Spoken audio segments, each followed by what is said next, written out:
And now, your hosts, Sean Hastings, an independent filmmaker and screenwriter extraordinaire, Jonathan Solzbar, a writer, graphic designer, and voice actor. Together, these fine fellows form Cinema Filibuster.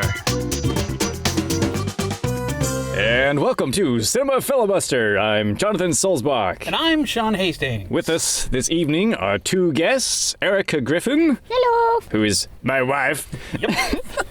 And Andrew Hilzendeger. Hello. Who is my good friend. Yes, and I have my own blog at skywalkernerd.wordpress.net. We're all Star Wars.com. Oh, yeah. We're all Star Wars aficionados and nuts, and we've all seen the film at least twice now. Sure. And we want to give you our thoughts. Our thoughts. Yes. In fact, believe it or not, there are 5 Star Wars fans in this car right now, but I'll get more on that later. We said moron. Okay. Yes, I did. Sorry, I meant Mormon. Mormon, sorry. All right, so... Cut that out. Well, if I might offer my first thoughts here. Please. Speak. The first time I was with my friends on Thursday night, it's the 17th at 8 o'clock. Yeah. I'm quite proud of You that. shot before the rest of the U.S. Yeah. That's a good thing. Did you wet your pants when the scroll came across the screen like, I'll get to that, actually. I just got really excited. I couldn't believe that I was actually sitting in a chair about to watch a Star Wars movie after 3 years of waiting. Because before the 3 years, before 2012, we had no clue that there was going to be a new Star Wars movie until the canon was closed. Right, the canon was closed. It was done. And the story was completed in the eyes of George Lucas himself. But then, of course, We all know what happened. Oh, sure. 2012, October, something like that. And it turns out that Disney owned Star Wars. Well, Lucas sold it to them, I think, more as a protest to everyone who was giving him a ration of crap for making 3 movies that they didn't like. But that's just me. But Andrew He got loves, fed up. Andrew loves the prequels. He got fed up. No, I don't really have a problem with him either. I'll say this, though, that I'm one of those fans that actually was born just the right time to love the original trilogy and the prequels at the same time. Before I went to college and studied storytelling, I actually got so enveloped in the whole prequels age and loved them. But as I grew up, I realized these characters have no voice. They have no character development. This universe These characters is very aren't shallow. characters. No. So when I was sitting in the theater, as soon as the actual, a long time ago, in a galaxy far, far away showed up on screen, I got really excited. Sure. And then my heart sank when the music began and the title started, because it didn't have the same depth as the traditional Star Wars theme. So the score was different. The score was slightly different, and I guess throughout the film, there were only key points where I remembered certain classical themes of the hero's journey and Obi-Wan Kenobi's theme and Luke Skywalker's theme throughout the film, but everything else, I was so enveloped in the story that I didn't actually get to enjoy the music. It didn't seem to have that same impact. But we know that you have some issues with the score, so we'll keep that in mind. It seems like the film was going way too fast. I guess in today's culture, things need to go faster and faster to keep the story Faster and more intense, Mr. Lucas once said. faster, several more times. intense. Indeed, but it seemed like when Lore Van Car, whatever that guy's name was that gave Max von Sydow. Max von Sydow. I'm gave sorry. him the map. I accept your apology on his behalf. Apology accepted, Captain Nida. But he gave Poe the map and said this will begin to make things right, and there were a couple references to Leia, etc., but there wasn't very much explanation. That, I would say, is along with the pacing, was there's not enough explanation of new things that are going on in the universe. Well, this is an Act 1. I mean, this movie is Act 1. This is intentionally Act 1. It ended where the first act break would, where the hero comes kind of into it. Right. The next one's going to be Act 2, and the There's next so one many that's going to be unanswered Act 3. questions. And I think we're going to get. They're all going to be answered, even down to the red arm. We're going to know. What's fascinating is how well A New Hope doesn't stop to tell you all these things, but gives you enough to piece it all together by the end of the first film. Well, it's a narrative powerhouse of sure. just like showing instead of telling. Well, But- because you have to admit you don't have to admit it. Well, you do have to admit it because it's in the credits.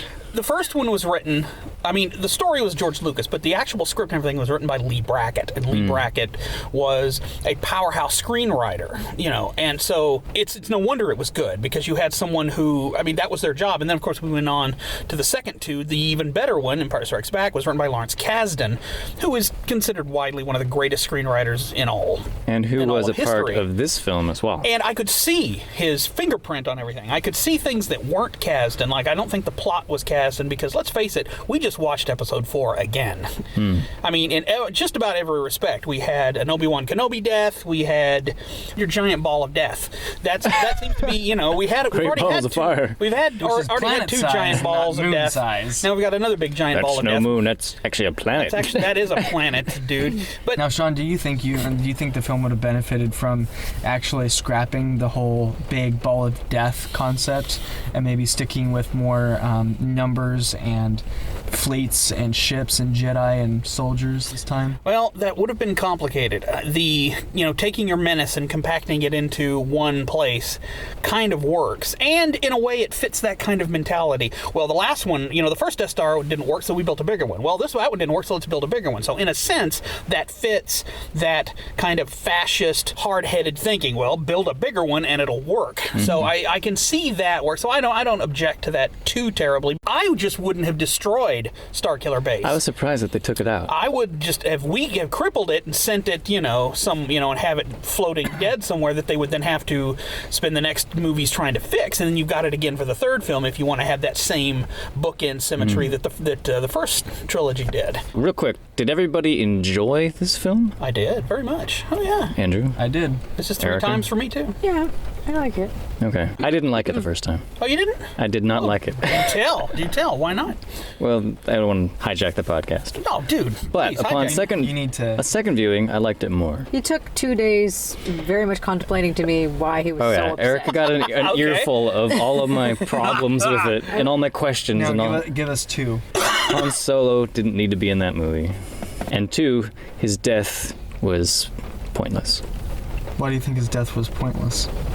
because Kylo had already determined in his mind that he was evil. He was of the dark side. Right. He just needed to do one more thing to prove to his leader that he was legit. Darth Plagueis. Now, do you think that it's possible when Lucasfilm tried to recruit Harrison Ford to come back as Han Solo, that Harrison basically said, "Well, kill me off because I've wanted this since The Empire Strikes Back." No, I think- know that's how. I know that's the. Only I remember reason you and I got that. theorized that that's the only way they got Ford Yeah, back it's the is only kill me off. And I want to will- be done with this for once. I will take a contrary position. I think Harrison Ford was the best part of the film. Well, I didn't say I didn't like him. Right. It was the strongest emotional point Well, of the film. and I think he did need to be there because I think Ren killing him is going to reverberate through the next 2 movies. I think I think that is going to come to mean more and more and more until the end, because Kylo Ren is a dead man in this trilogy. He has killed a beloved character, so just plot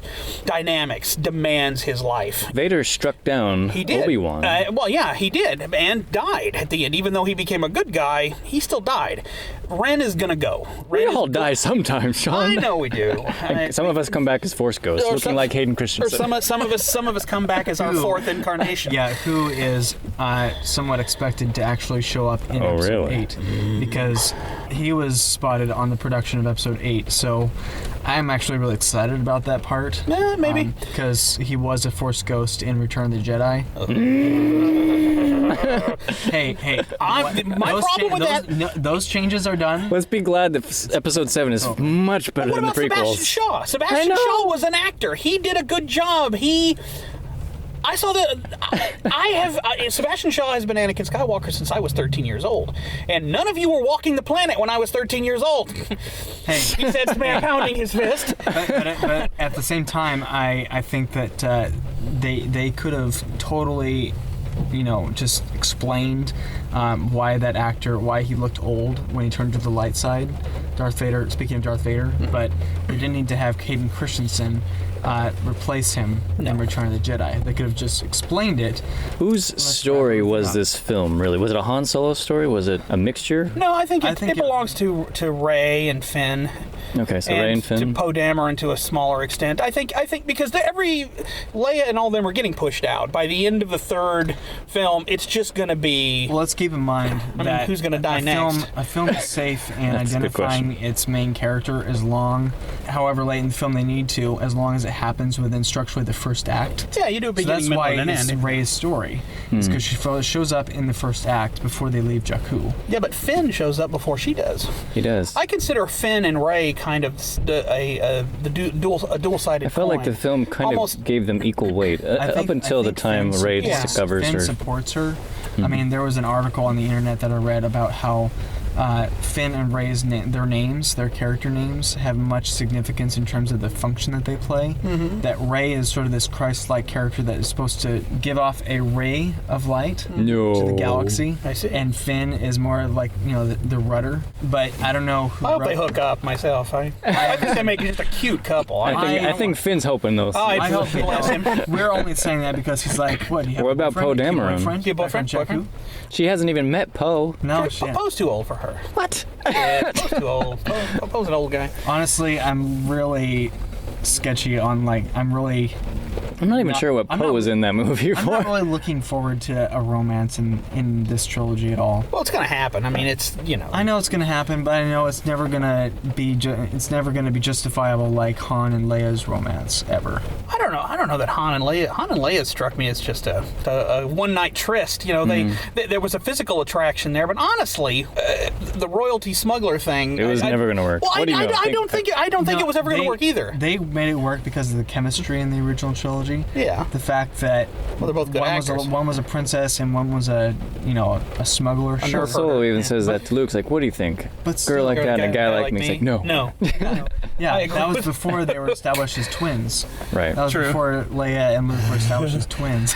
But Kissy. What's interesting is when Erica and I were watching A New Hope and subsequent sequels, Luke never gives a kiss to Leia. Leia always gives a kiss to Luke. It's her fault. For luck. That's true. She's the She's the harlot. instigator. She's the harlot. so you didn't like Han Solo's death. You didn't like that. That angered me the first time I saw it. I knew it was going to happen, but it angered me. It actually made me cry when I first saw Well, it. this will get into a long story, but By the way, folks, spoilers. oh yeah, I'll put it in the that's title, right, don't yeah. worry. Yeah, Yoda is Luke Skywalker's great grandfather. But anyway,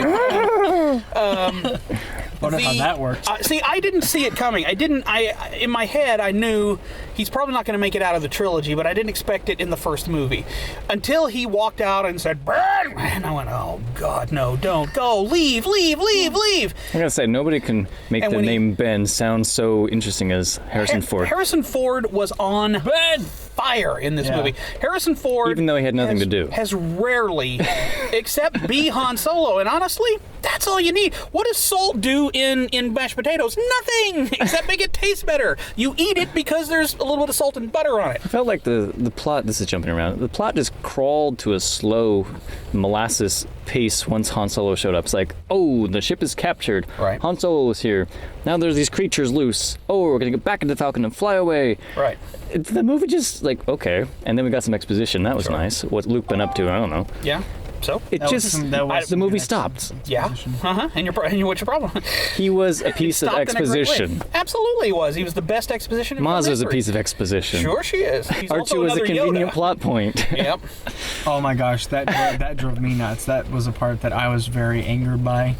R2D2 conveniently had the rest of the map, and he conveniently was shut off. Well, how did he know to turn on? That's the thing that bothers me. Is Well, he just one of my okay? What friends- changed? One of my friends thought that maybe R2 turned on because he sensed Luke Skywalker's daughter. How would he be able to censor? He has no force. No, We don't but know that. He may have been augmented with Luke's hand. What? He has a pheromone sensor and he can scan the DNA of her sweat. What?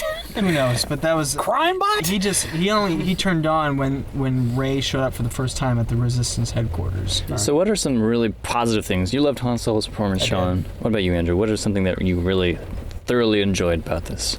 The first point that I really enjoyed was the introduction of the Millennium Falcon. You knew when she said that's junk. You knew what she was talking about. Yeah. You can see it when Finn comes over the hill. You can see it down in the background. When I was watching the film for the first time, I didn't know what she was talking about. Really? I was so involved. I just was like telling the movie, "Give me Star Wars." I was in a different frame of mind. I just wanted to experience the movie. I wasn't thinking about how things connected. All right. I just wanted to experience the film. The whole time I was thinking to myself, when is this going to feel like Star Wars? That when the Millennium Falcon showed up in that first scene and flew off into space, I was like, I'm finally home.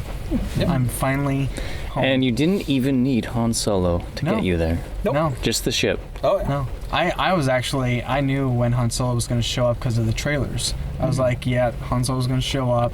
And I kind of rolled my eyes. I was actually wanting to see Luke. When that scroll comes up after Star Wars, like, Luke Skywalker has vanished. What went through your minds? Well, I was like, okay, they wrote him out of the picture. Well, he's going to be the big thing in the second movie. MacGuffin. You know, we've got Han in this movie. We're going to get. I'm just angry that we're not going to get to see Han, Luke, and Leia together.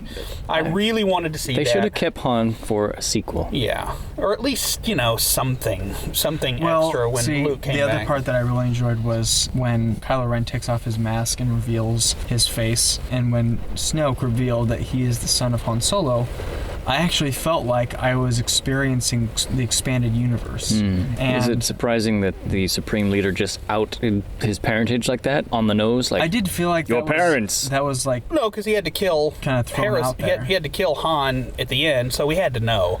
Yeah. Although it might have been a more interesting because you needed to have Han and Leia's little dialogue about our son, so you had to know already, or else you wouldn't get it.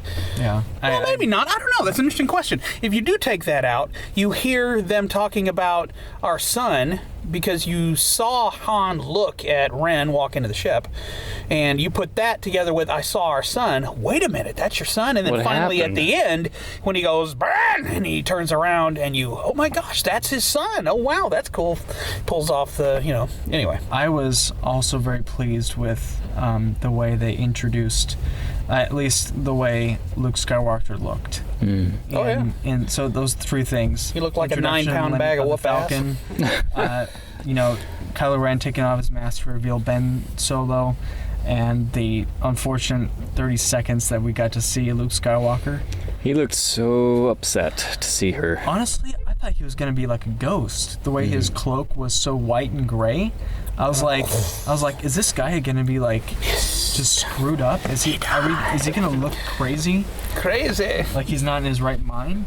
What about you, Sean? Favorite moments that just scream Star Wars? Star Wars. Well, I don't know. I don't know that it screams Star Wars. I remember you telling me in the past that you said these are going to be new movies. They're not going to be the same thing. And they're not. This movie. But the cool thing is, this movie is not like the original three, and it's not like the prequels. It's its own thing, which I'm glad to see.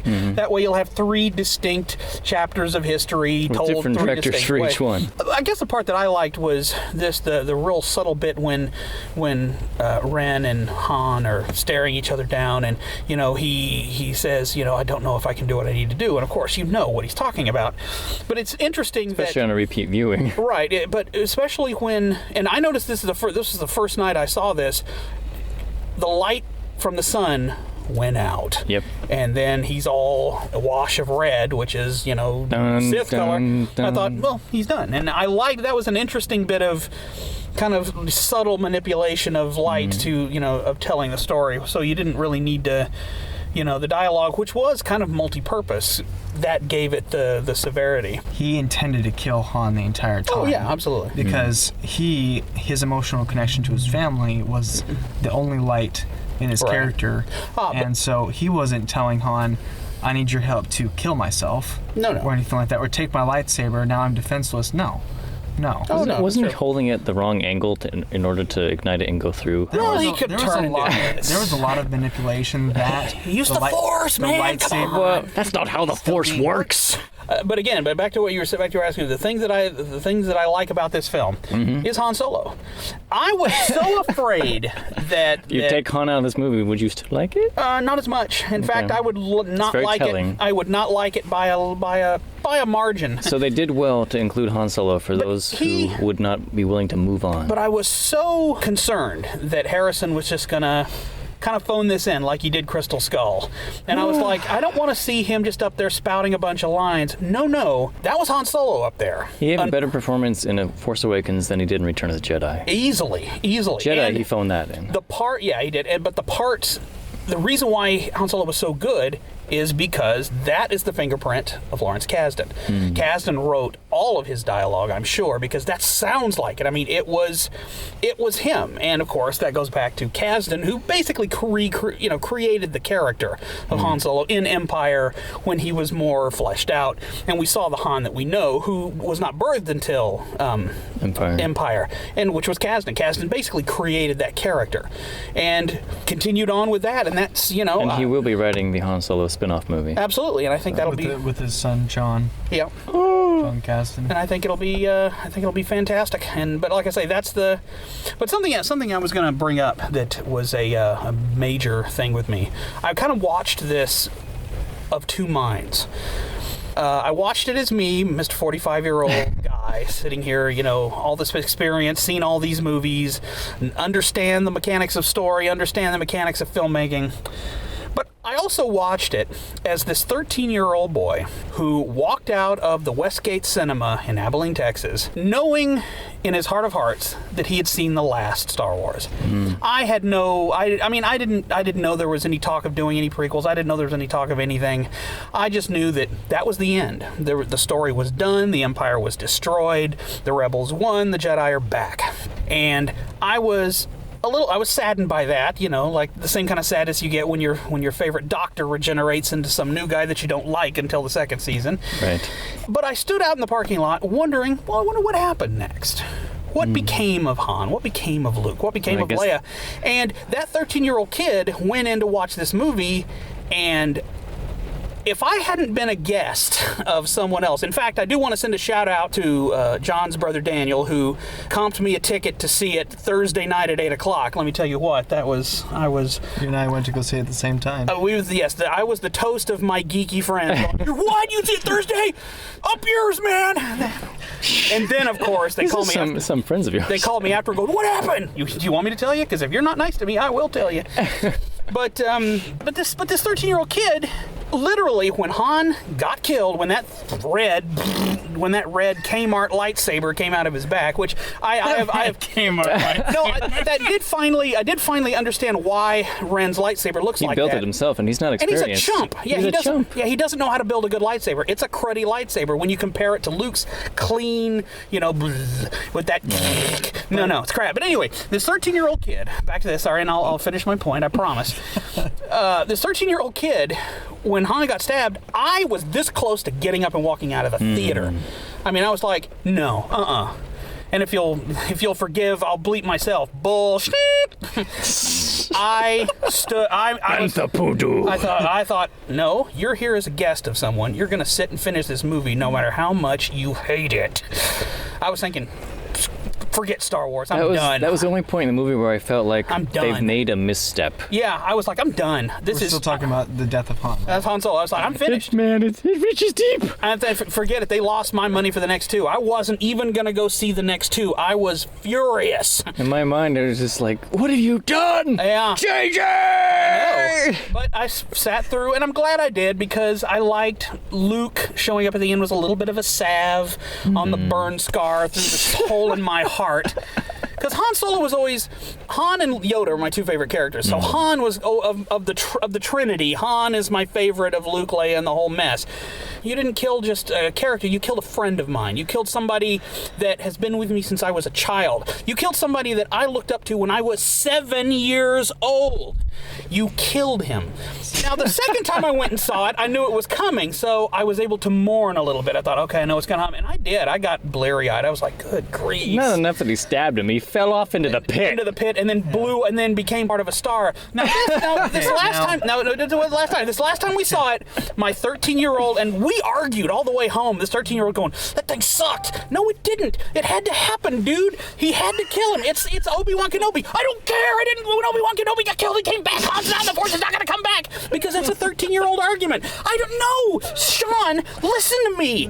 It's okay. The story needs it. I don't care what the story needs, Sean. I need Han Solo. You're old. You're decrepit, and you're senile. Han is dead. And I thought, all right. And we didn't talk. My 13-year-old self and I did not talk for days. Have you been feeding this 13-year-old? I have. He sounds very cranky. He is. He's an emotional. He's a prepubescent, emotional little jerk who needs to get a little more experience. Yes, I'm talking to you, 13-year-old Sean. But anyway, this Maybe last he's one, growing a little. He is a little. No, well, when I turn 46, when I turn 46, he'll turn 14. Okay, done, 'cause Well, I will. I just want to say, Okay. but this after this last one, he's finally salved a little bit. I'd still kind of about it, but 13-year-old was not a happy camper. Still isn't, but So things that upset us about the movie. yes. Yeah. Please. Okay, so on the same topic of the death of Han Solo, I have this huge collection of action figures in my room. My sister counted them all, 129. Oh my. And many of them are different versions of Han Solo. Huh? And so when that scene came up, Luke's and Hans and Wookiees, oh my. yeah, I was basically a very well-educated Star Wars fan on all the different theories of how this movie could take shape and end. But you and I predicted a number of theories that proved true. And with the death of Han Solo, there was a 7-year-old kid in me that said... A bunch of kids went to see this Wait a movie, second, apparently. The eternal Han Solo character, the character that I look at whenever I see The Empire Strikes Back, or all the original films, and the action figures, Is mortal. I will be like, he's gone. Han mortal. Solo's dead. I probably told my His light 7-year-old has gone self. out in the universe. I told my 7-year-old self at least 7 times, Han Solo is dead. He's gone. He's not coming back.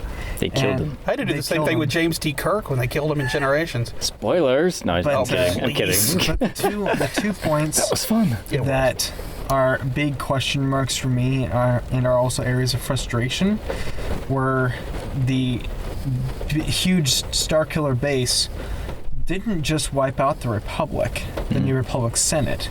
It destroyed their entire fleet.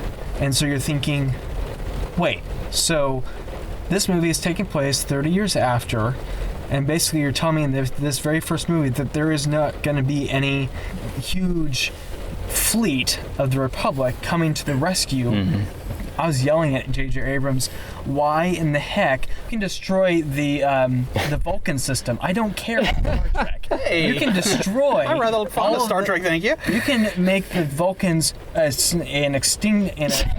very small species if you want to. I don't care. Sorry. No, it's all right. It's all right. Yeah, it's all The right. lightsaber's coming out here. You're now going to tell me in this first film that the entire Republic and its fleet is completely wiped out. I was unaffected emotionally to see those planets destroyed.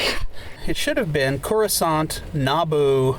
Those should have been everything that got taken out by the what scientifically you would call a directional gamma pulse. And that's what I assumed this would be the equivalent power of. In fact, it's the most powerful astronomical event in the universe. When a star collapses into a black hole after the supernova, the gravity well created by the emerging black hole channels the supernova into a bolt of energy. And that's called a directional gamma pulse.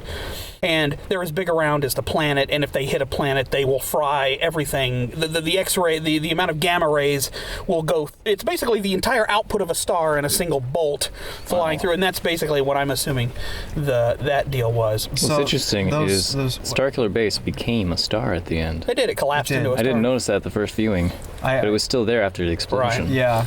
But I was really disappointed by the fact that this is a new beginning, yet we're destroying the two biggest forces for good in the entire franchise. Without even a glimpse of what the role was. Well, that's where we were at the end of episode 4. The original trilogy built up. Last remnants of the Senate have been swept away. So no, the only forces for good are Rey, Finn, Poe, and Luke Skywalker, who we saw for about 30 seconds. Yeah, it makes a hell of a second act, though, doesn't it? So those were things that we didn't especially care for. Well, The comparisons made to A New Hope seem pretty fair. oh, it's A New Hope. It is So- A New Hope Over and point over and one. over again. So the question It's is, the at what tropes point and does everything. an homage become just a rip-off? And did this film effectively walk that line? Or, I mean, Han Solo Yeah. kind of jokingly said, there's got to be a way to blow up and, God, well, yeah. you know. And understandably, you would try to destroy your enemy's weapon. Sure. But No, I think, there are so many similarities. Was this a good place to start a new Star Wars story if you have to retread such familiar ground? when you're talking about Star Wars, everybody's has such an, everybody's opinion is so Right. powerful. I really can't say that this movie is going to be a great start for the franchise. I feel And very much, you said this earlier, Sean, I feel very much like they knew there would be sequels, of Yeah. course. They told a story that had its own conclusion, but was really not about anything. Everything in this movie that's exciting is going to be in the sequels. Yeah. This one, Even though, return the droid, and Yeah. if they had done that, then their mission would have been completed. Maybe that's why they needed Han Solo, to Well- drag out the movie. Well, 'cause A New Hope- J.J. Abrams said that he loved the way the story unfolded in A New Hope. As did I. And I seriously think that they were too scared to chart a brand new course. They had to put as much nostalgia into this film for us to like it, for them to feel comfortable. I agree, and it's the fans' own fault. The fans basically brought this on themselves. In many ways, this felt like a really high-quality production by a fan. Well, the reason why I say the fans brought it on themselves is because the lashing that Lucas got for trying to create something different. And, granted, it had lots of flaws. I don't think it's as horrible as everyone else does. But the man was just vilified by people because he made a movie they didn't quite like. And I think they put out this image of the Star Wars fan going, we will not be satisfied with anything other than A New Hope again. So, okay, here you go. Here's A New Hope. We'll respackle it, add some new glitter to it, but it's A New Hope. This is what you wanted, and it was the safe bet, like you say, and I think it is. I think they did it because we're just gonna we're gonna jump off and have these new characters, but we're not going to give them to you yet until we give you a little bit of what you think you want to make yourself happy. Well, and here's what we have. He said making air quotes. we have a Star Wars movie that technically does establish a fresh start for the franchise. Yes. And 2, we have an emotional experience that we can return to. Also, we can watch the original trilogy and say, yes, there are more episodes now. Unfortunately, this movie didn't seem to be that well balanced. I mean, the characters were fantastic. I have to but- say that but of the there 3 wasn't new enough characters are great. explanation. Yeah. I was ready to take them completely for the new characters, Yeah. and I didn't even need the recurrence of Han or Leia. Well, the thing I loved about Rey most of all was we finally have a tough, capable female character that isn't angry and snotty and out to prove how much better she is than Well, everyone see, else. that's what I She like. doesn't have. I was gonna say she doesn't yeah. have to because she's good, but she's kind.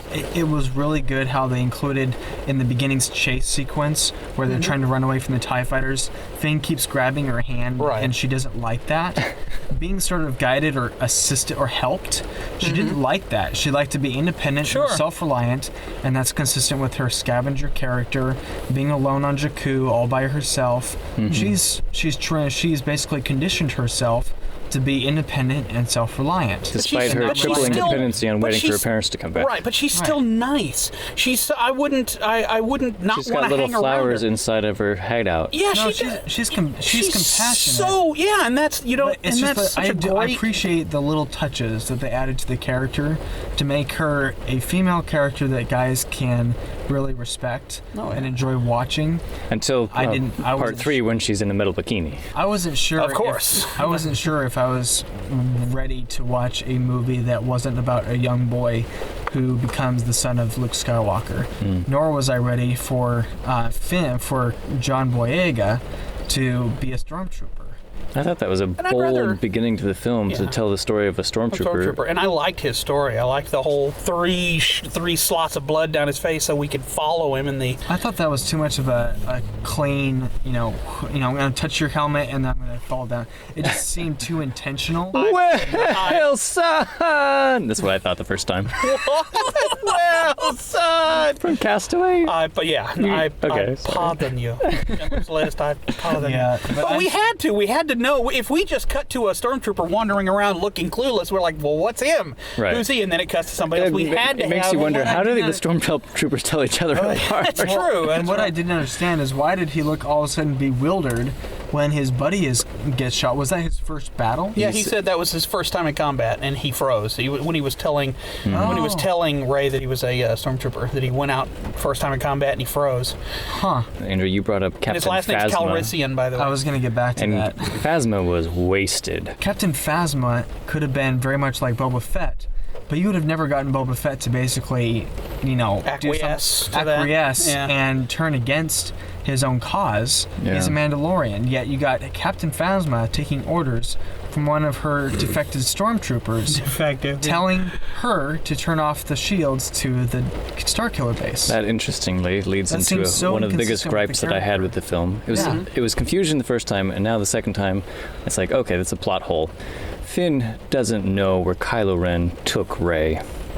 He just says, no, he went down there with hopes of finding her on the planet. On a planet. And they yeah. happened to go to the facility where she was being held captive. What about Kylo Ren? He's a cheap dime store Darth Vader, but that's good because that's what his character is supposed to be. And I like the fact that he is a cheap dime store Darth Vader and he knows it. It gives him some depth, I think. It does because he he's- wants to be more. He wants to be. And but he's got a temper too. He got slashed in the face and poked in the shoulder. Yeah. I didn't like how Shot they in the stomach. how they portrayed the Force as this thing that freezes people when you use it. You're supposed It's to. true. We you're haven't supposed seen to- that before. You're supposed to Seen float people things. choke. Usually, you're used to seeing. Well, it's things telekinesis. You can grab someone and hold them in place. I mean, Sure, it's a permutation. But it's like they're frozen in midair, and it's just especially when he froze that bolt. It's like, no, the bolt doesn't need to be frozen there. Just But you can't deflect get a it. lens flare if you don't do Just that. That's true. You need a lens flare. And it was really pronounced in 3D when you walk past, and the bolt's Really? right here going. I didn't like how clean the film felt. I guess I'm used to the restricted framing of the original trilogy where they only gave you so many different shots. This felt like a modern film. I have to It say did. that. They don't make movies like they did in the They don't. 70s, and Did they it never feel will. grainy to you though? Did it feel grainy, like like a classic film would? They shot it on 35 It just seemed too clean. Jakku felt like there was sweat and dirt and grime. and dirty water with Right. giant pig monsters with really large rectums. You noticed that too. Like, Well, ooh, boy. Another moment that I really liked is when the Falcon was upside down, and that gave Finn an opportunity to make that one shot. Yeah. Like, that's cool. Nice bit of flying, chaps.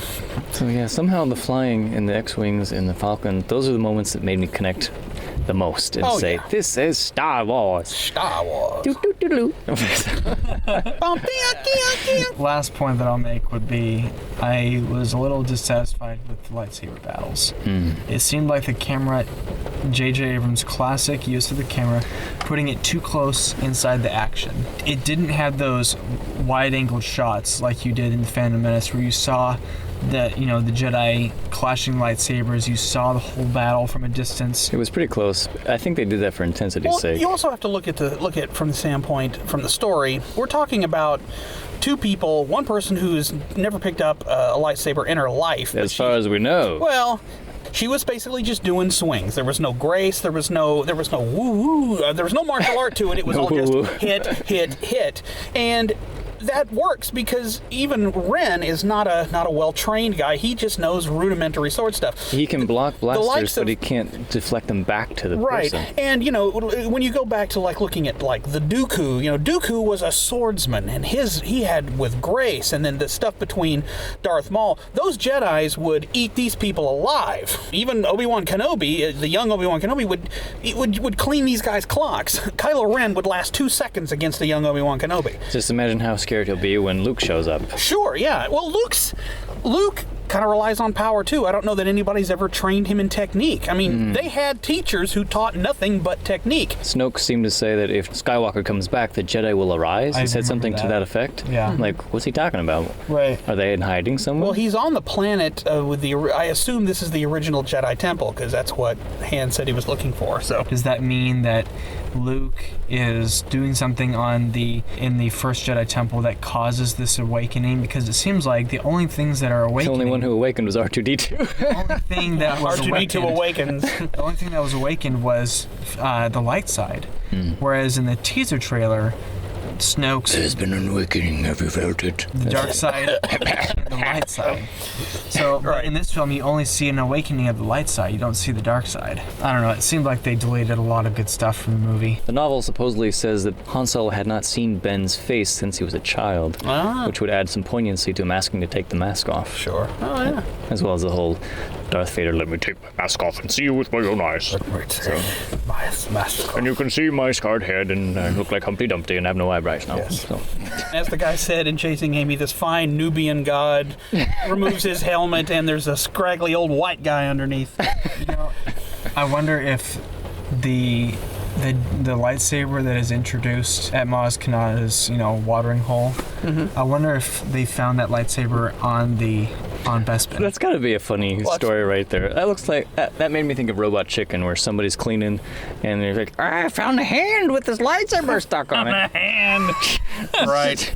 I don't know. Did they really need to bring back that lightsaber? I think they're doing it for passing the torch, or in this case, passing the saber. Passing the saber, yeah. I noticed the second viewing that Maz Kanata made it out of the wreckage alive. Yeah. But you never see her go onto a ship. It's like, did they just leave her there? I was that too. I was like, she just disappears. She'll make another watering hole somewhere. When you need more exposition, call Maz. She'll show up.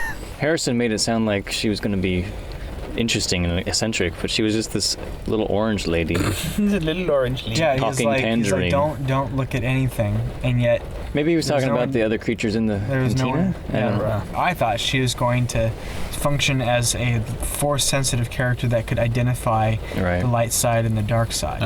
You've got an entire cantina filled with interesting creatures, and then you've got a CG creature, which is kind of simple. All the rest of those characters just had to sit there. It wasn't like the cantina music, but it had its own attitude. Yeah, bluesy. Its own character. Music has evolved a little bit in the last 30 years. Sure. In Star Wars universe. It has here. So.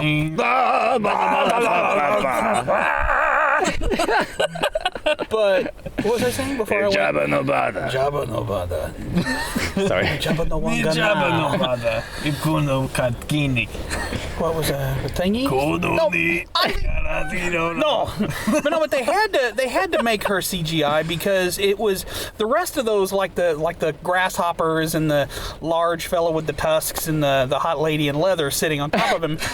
All of that they didn't move a whole lot, so they could make practical easy. But she had to be kind of a character, so I understand why they went digital with her. When I first saw the film, like an I was odd like, choice. I was wondering, how did the First Order find out that they were there, and how did the Resistance? Well, they kept calling. Everybody kept calling. I know, but see, I was in different. There was a lot of calling. I was in a very broad frame of mindset. Oh, sure. I was in a very broad mindset, so I wasn't connecting the dots. Did you think those CG tentacle monsters? Did those feel like they were really out of place? They did. They did. I liked it just because it was. Well, Han wasn't even really in it that much. No, so yeah. He ran down a hallway and then that's the last you saw of him. And then it's Chewie, and then they went across. The one Quite thing honestly, that scene did was it allowed slapped. Rey to save Finn. It just And felt like she didn't even take credit for it. That was lucky. It felt like a plot extension. it made me think of Anakin and Padme going into the droid factory. Yes. In was that the second film, Attack of the Clones? Attack of the Clones. Like here's a sequence that visually it's fun, but it's meaningless to the story. Right. So, I mean, they could have actually made Han Solo out to be this minor ranking officer in the Resistance instead of saying, oh yeah, he and Leia, they had to process their loss in their own ways. It kind of hurt me to know that he and Leia, after Return of the Jedi, didn't have that happily ever after. You know they can't, but this movie really kind of spoiled the luster of Han Solo. My 13-year-old's going, yeah, John, yeah! Tell him! Grab Sean's nose and tweak it. Tell him he's wrong! Tell him he's wrong! I just felt like they kicked me in the nethers. Yeah, they did! There's a 13-year-old kid that wants to give you a big hug. They did slap a lot of that stuff on, but still. I'm glad they didn't kill Chewie. Then I would have really been upset. Sure. I'm more upset about losing Han from a story perspective. I think he should have been around for one more film. Yeah. See, I don't think you would have done it though. I've just seen this movie 3 times. I can't watch the trailer anymore because I now know what the movie is. You know how they've constructed those scenes. I know where it falls short. I know where its strengths are. Yeah. And I'm just like, I kind of wish I had not seen this film It's yet. interesting. All the merchandise that I would see on the store shelves, I would wander and look at these pictures and think, who are these characters? You're right. What's it going to feel like after I've seen the film? And now I have that answer. And I had that same feeling with all the prequels. Sure. This feels a lot better knowing what's behind it. Yeah. There's some lows, as you've mentioned, but there's some good overall, stuff I still in there. like it, and I still feel like I still want to see General Hux and Captain Phasma get more attention. I think they will. Did they really put her in a garbage compactor? Probably. Because that's just cruel. How could she escape Funny, the though. planet if she's in a garbage compactor? Well, not only that, but Who knows that she's in that? True. if she's a captain, She'll then get out. why would she let them? That was my thing. I was like, why would she let them capture her? Because there's a very big Wookiee standing over top of her. That's why they let her. Because he's the one that took her out. If you'll notice, there was a big furry brown splooge just before she got smashed to the But ground. she's trained. She's got experience as a captain. Captains don't tear people's arms out of their sockets. I guess the only answer For I can give you. droids. Right. For droids. Yeah. But I still thought that Captain Phasma was going to be this good, bad, and the ugly kind of character that was going to be ruthless and untouchable. But she didn't. I think she was there so that she could be around in the sequel. Yeah, she'll be back. Let's wrap up by Wrap up. ranking the Star Wars films from order of your All right. favorite to least. All right. And whether you Sir, include... after you. The Empire Strikes Back, A New Hope, Okay. The Force Awakens, All right. Jedi's at the bottom of the barrel. Return of the Jedi, and then the prequels. I guess I would have to go with pretty close to the same thing with Empire Strikes Back, followed by Star Wars, followed by Jedi.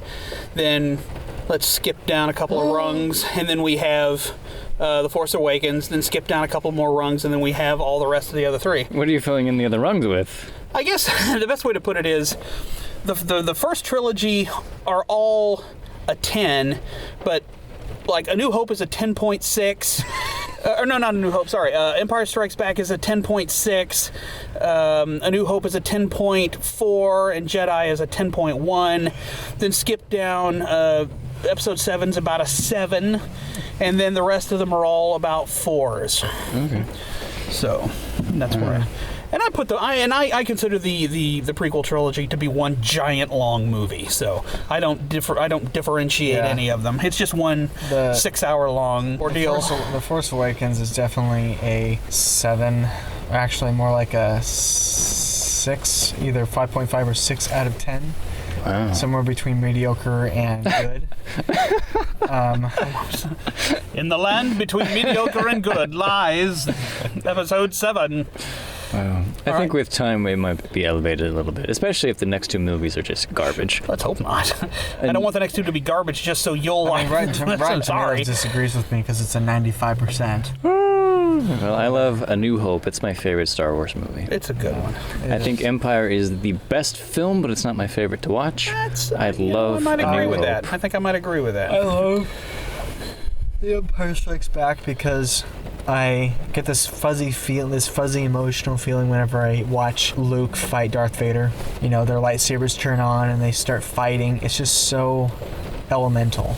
It's a great scene. It is. And the whole movie is filled with great It's scenes. absolutely classic. And then you have the green lightsaber and the red lightsaber in Return of the Jedi at the Emperor's chamber. Strike me down. I am unarmed.